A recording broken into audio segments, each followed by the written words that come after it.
Quaid Azam, part 425.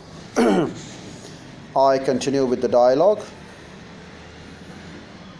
Author and the professor. As Nettle has put it, the European experience of stateness was essentially the product of a particularization or narrowing of sovereignty into the ethnically homogeneous or at least ethnically defined areas. Developing countries, on the other hand, have in common the extension of central authority across ethnic boundaries and particular hitherto sovereign communities. The conceptions of state, society, and relationship between them have been formulated differently in India from the way they have been in Europe.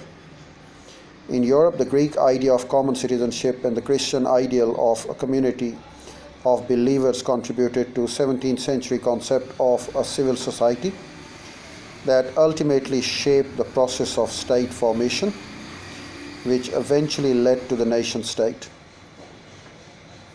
In contrast, the classical Hindu thought of the Dharma Sastras, legal texts, recognized ordered heterogeneity and rationalized and legitimized society of the distinct cultural and functional communities that shared a sense of brotherhood within themselves, but lived as races apart in their relationship to each other. State power was considered by society's autonomous claims to self-regulation.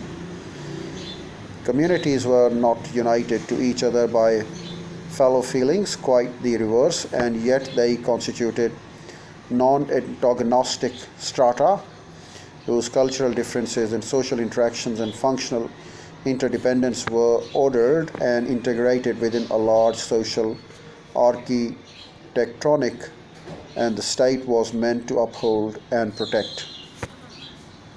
For Brahmin social theorists,